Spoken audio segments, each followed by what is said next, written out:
Thursday, June 20th. Hello everyone, Brian here.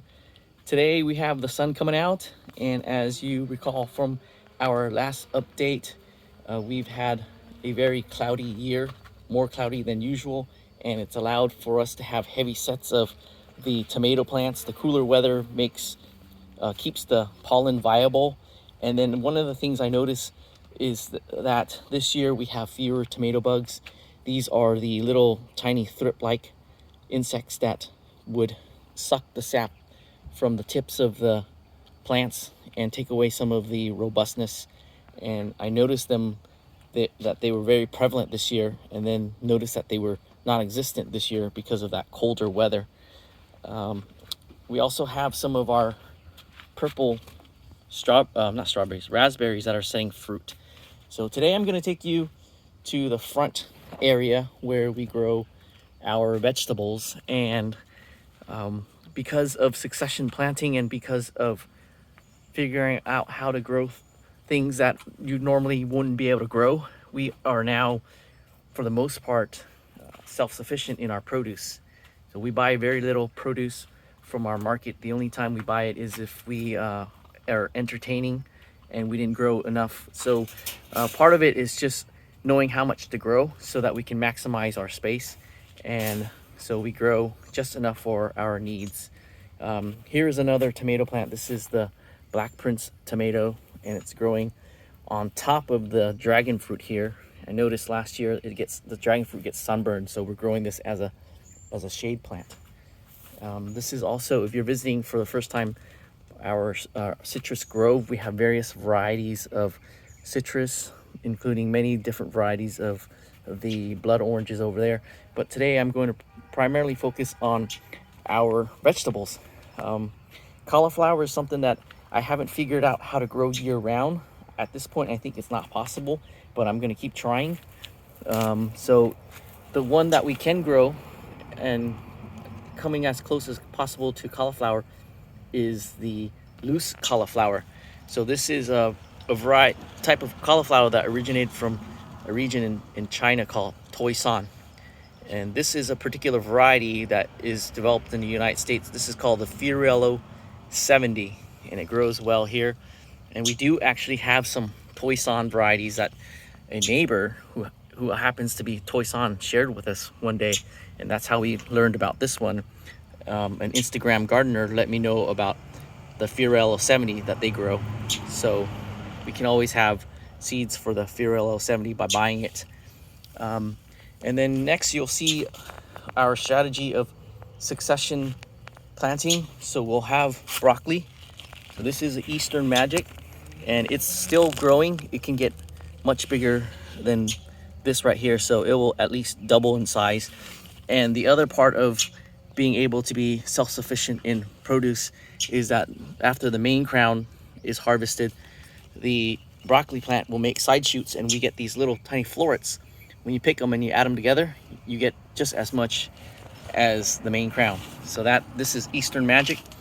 Gypsy is another heat tolerant variety, although I haven't been able to get it to be productive. This is the most productive crown of Gypsy that I've been able to get, and I think that might be the seed quality. So a lot of these other varieties that you see, I invested in getting high quality seeds, and these are usually seeds from Johnny Seeds.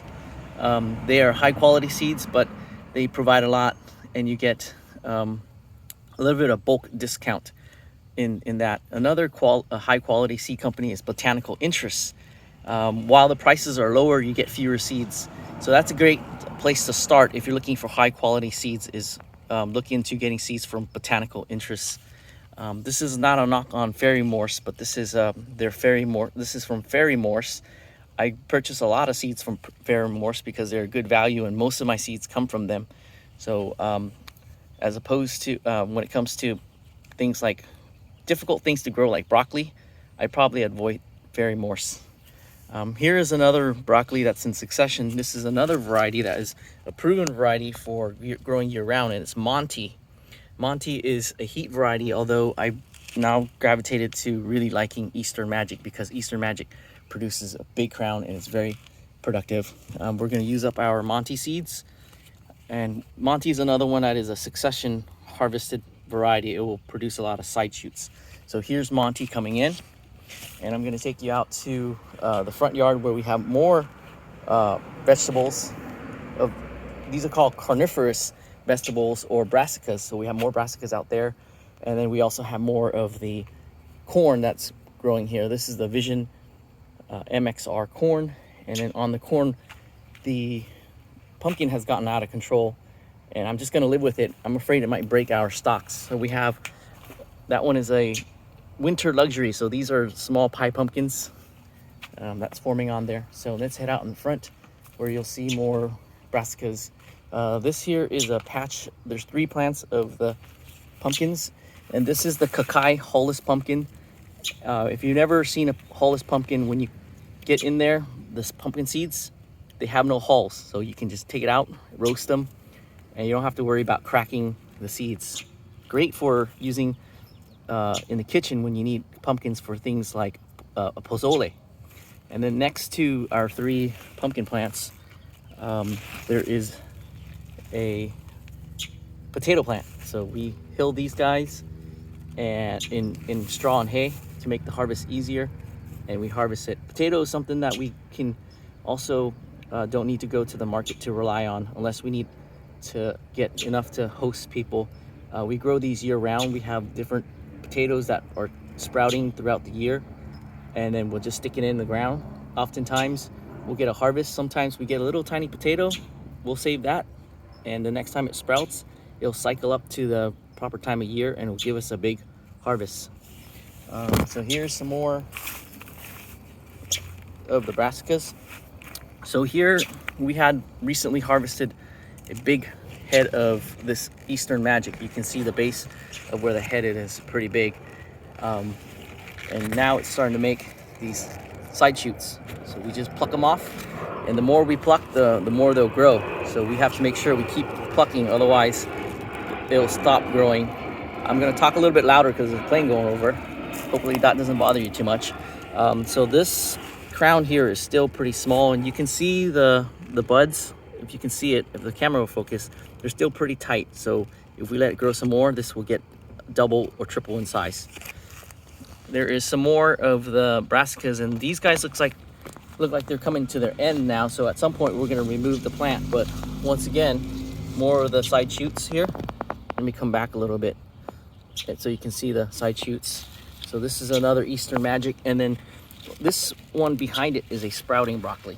So this is what they market as broccolini. That's a trademark variety, so you won't find broccolini seeds, but you can find sprouting broccoli. This variety is Asperbrock, and sprouting broccoli is a broccoli Gailon hybrid. So let me show you a Gailon that's in bloom now. These are Gailon. This is also known as Chinese kale or Chinese broccoli. And the Gailon is another one that will be a cut and come again. So you just let it grow until the production drops and you replace the plant. So this technically we can snap off and eat. Got some more of the corn over here, and here's some more brassicas in action. You can see that there. So these crowns, you can imagine, here's the big one that I was talking about when they get triple the size. And then there is another Eastern Magic, and this one hasn't really shown that it will grow to its full potential, but we got a pretty big crown nonetheless. So this is ready to harvest now because the buds are starting to swell up. And then we have that one that's going to come in next. That's another Eastern Magic and come on when this plant is at its decline. And in the process, in the meantime, we have more sprouting broccoli. So this is Happy Rich.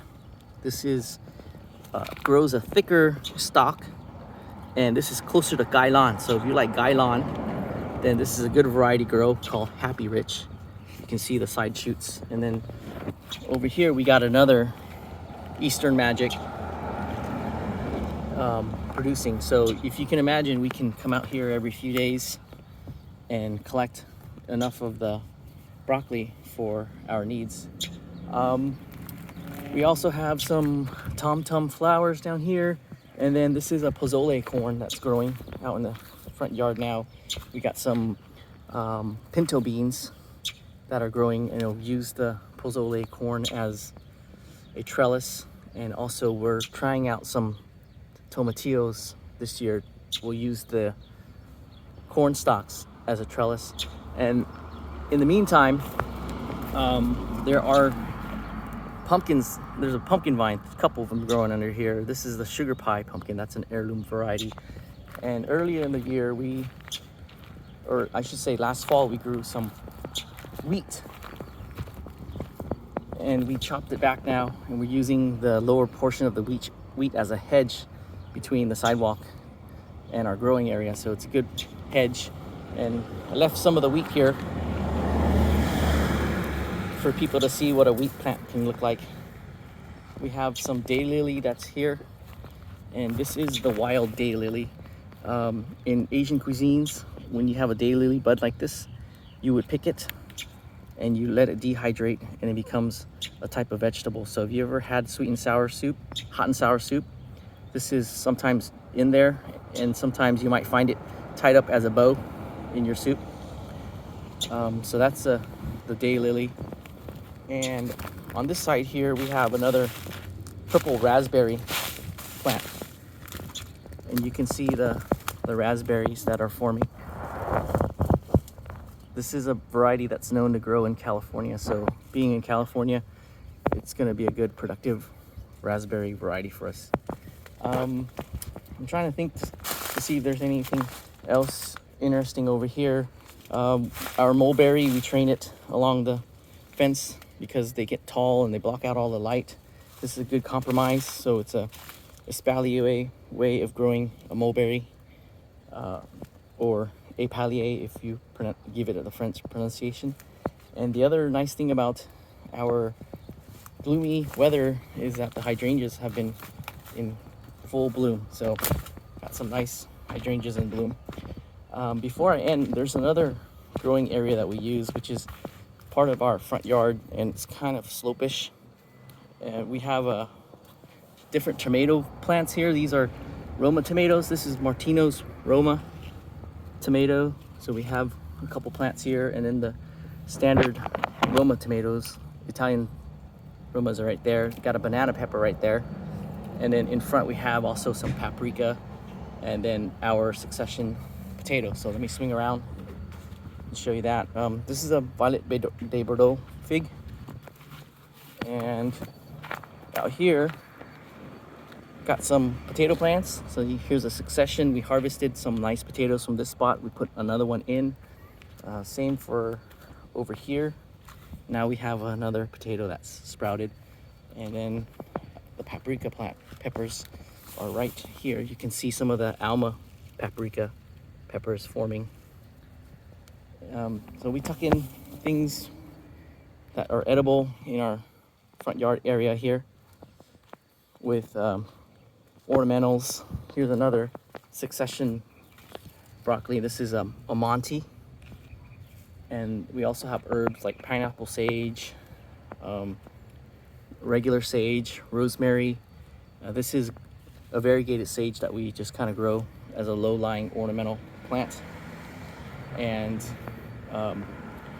over here we got some dragon's tongue arugula that's growing. And where our garlic was, we pulled from here. And speaking of garlic, I was reminded to show some elephant garlic.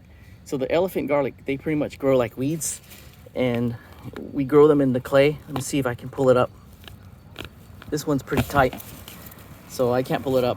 It's down there now. I know if you're looking at garlic and that was painful to watch because you don't want to pull your garlic and have this severed. But once again, they grow like weeds, so we can easily plant with whatever we just kind of harmed down here. So you can kind of see the garlic plant there. Let me see if I can pull it out for you. Maybe we'll have to wait till the next video. Oh, it's coming. So here it is, the elephant garlic. One of them. And they make these, people call them corms, but I think they're also known as bulbils. These little tiny seed garlic, and it becomes really woody. The end is very pointed and can kind of, sorry, focus going out, kind of stab you. But from this, you would plant this. Next year it becomes a monobulb, and then in the third year it will become something like this. So let me show you some more elephant garlic and how it's such a weedy plant here.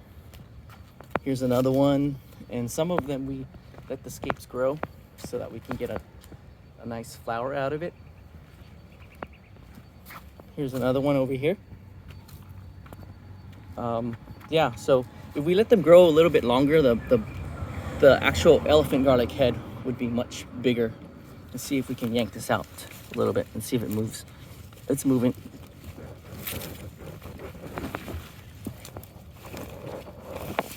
So here you go. Here's a bigger one. And they can get much bigger if we let them stay in the ground a little bit longer. And once again, here in Southern California, you don't need your best soil, your best spot. Even it seems to do really well in clay. You can see this is clay. It's not super dark, not super rich. Sunlight and water, and it'll grow for you. So I know that a good planting spot is very limited, as well as good soil. So save that for your regular garlic if you're growing garlic. All right, I'm gonna end it here with our front yard and our succession planting, cut and gum planting. It's allowed us to truly be as close to a homestead as possible, which is where we are self-sufficient in our vegetables. Until the next one, thanks for coming out and joining us, and I'll see you in the next one. Have a wonderful day. Enjoy the sun, Southern California.